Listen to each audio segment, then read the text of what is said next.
You know, for 5,000 years, we humans have done some pretty crazy things for gold. We've built entire empires around it, fought brutal wars over it, and countless people have died for it. But when you really stop and think about it, it's just a shiny rock.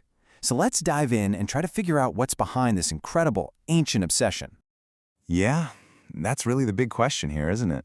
I mean, what gives this one specific element, this rock, such an insane, long-lasting value? You can't eat it. It's not going to keep you warm at night. So what is going on? Okay, so the first thing that probably comes to mind is, well, it's beautiful. And yeah, you're not wrong. It's shiny, it never rusts or tarnishes, it looks amazing. But come on, beauty alone? That doesn't explain why entire civilizations have literally risen and fallen over this stuff. That's barely scratching the surface. So if it's not just about being pretty, what else is there? Well, early on, people had a much more spiritual connection to it. Take the ancient Egyptians. They believed gold was the literal flesh of their sun god, Ra. I mean, if you think something is actually part of a god, you're definitely going to value it, right? But that's a belief system, not really an economic system.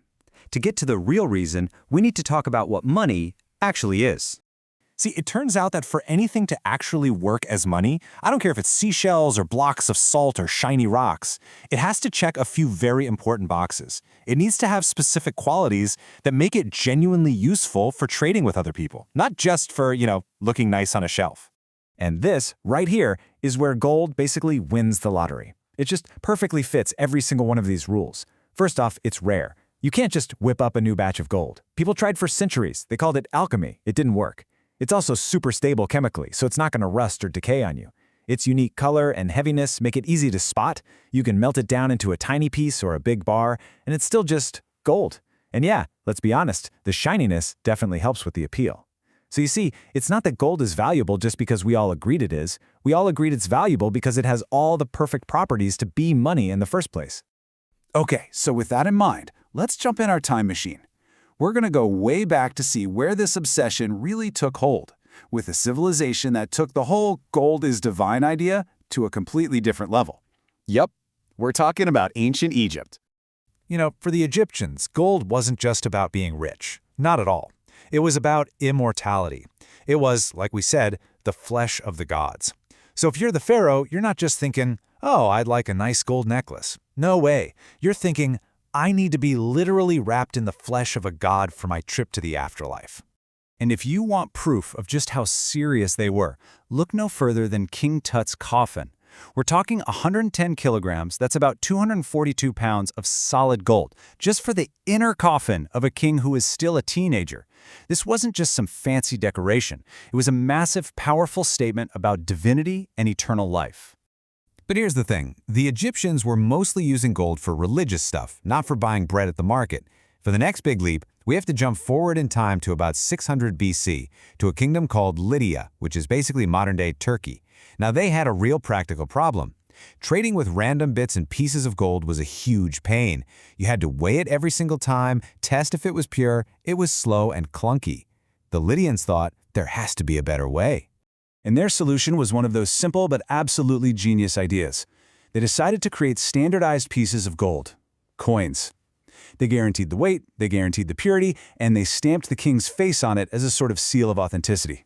This one invention, the coin, was a total game changer. It made trade faster and way more trustworthy than ever before. Of course, as soon as you invent official money, you also invent a brand new job, the counterfeiter. All right, so now we have coins. And with coins, the whole reason for wanting gold completely changed. It wasn't just for gods and fancy tombs anymore. Now it was the fuel for everything.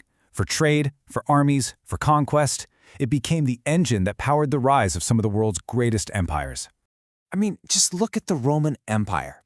It absolutely ran on gold. That's how they paid their huge armies, with gold coins. But here's a problem for you. What happens when you're a giant empire, but you've kind of run out of new places to conquer and new gold mines to loot? You definitely can't stop paying your soldiers. That's a recipe for disaster. So the Roman emperors came up with let's call it a creative solution. What they did was something called debasement. Basically, an early Roman coin was almost pure gold, and everybody trusted it. But as time went on, the emperors started secretly mixing in cheaper metals, like copper, so they can make more coins from the same amount of gold. Each coin was worth less, but it looked about the same. This was basically the world's first ever case of government-driven inflation, and as you can imagine, it slowly but surely destroyed people's trust in the money. Okay, let's fast forward a whole bunch of centuries. The obsession with gold? Oh, it was far from over. In fact, it was about to go crazy again. In 1848, someone found gold in California, and it just ignited this global fever. The news spread like an absolute wildfire, and something like 300,000 people just dropped everything they were doing to race to California and chase that dream of striking it rich. But here's the kicker, and it's a really important one. The huge majority of those prospectors, they found next to nothing. The people who really got rich were the ones supplying all the hopeful miners. There was this guy, Sam Brannan, who became California's very first millionaire, and he didn't find a single nugget of gold. Nope. He just bought up every single shovel, pickaxe, and pan he could find, and then sold them to the prospectors for like 10 times the price. It's a lesson that's still true today. During a gold rush, the safest bet is selling the shovels. So with all this new gold flooding into the global economy, the world needed a way to manage it all. By the time we get to the 19th century, most of the big, powerful countries had agreed on a system that would link their paper money directly to actual physical gold. This system was called the gold standard, and its whole purpose was to create stability. The idea was actually pretty simple. A government couldn't just print money whenever it felt like it. Why? Because every single dollar bill was essentially a promise, like a claim check, that said you could trade it in for a specific amount of real gold that was sitting in a vault somewhere. This kept the value of money pretty stable. But as it turns out, this system was also really fragile. First, World War I came along, and countries had to ditch the standard so they could print money to pay for the war. Then, during the Great Depression, President Roosevelt actually made it illegal for U.S. citizens to own gold. After World War II, a new system called Bretton Woods was set up, making the U.S. dollar the king of all currencies, pegged to gold at a fixed rate of $35 an ounce. But, and this is a big but, the U.S. started printing way more dollars than it had gold to back them up. And eventually, other countries started noticing and basically began calling America's bluff. And all of that led to this one single moment. On August 15, 1971, President Richard Nixon got on TV and announced that the U.S. was cutting the final tie between the dollar and gold. Just like that. The gold window, as they called it, was slammed shut. And for the first time in thousands of years, the world's most important money was no longer backed by anything real or tangible. The result was, well, it was immediate and it was explosive. No longer tied down to that $35 price, gold just went to the moon. By 1980, it hit $850 an ounce. Let that sink in. That's a jump of more than 2,000% in under 10 years. The market was screaming a very clear message. If paper money isn't backed by gold anymore, then the gold itself is worth a whole lot more of that paper. And that brings us right up to today, to the kind of strange world we all live in now. It's a world of what's called fiat currency. That's just a fancy term for money that has value only because a government declares that it does. It's backed by, well, a promise. And to see what's possible in this new world, just look at this.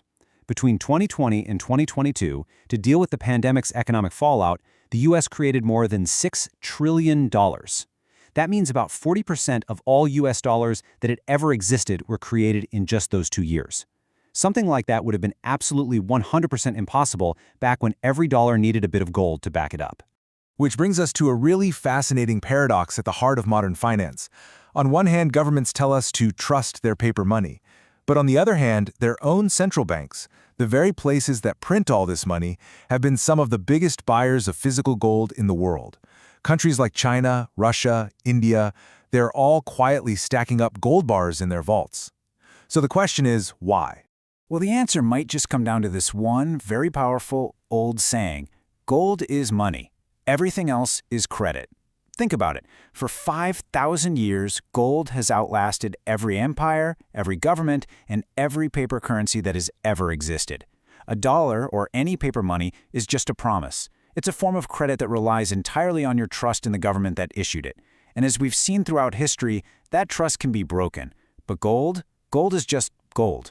Its value doesn't rely on anybody's promise. And maybe that's why, even today in our crazy digital world, this simple, shiny rock is still seen by many as the ultimate final form of money.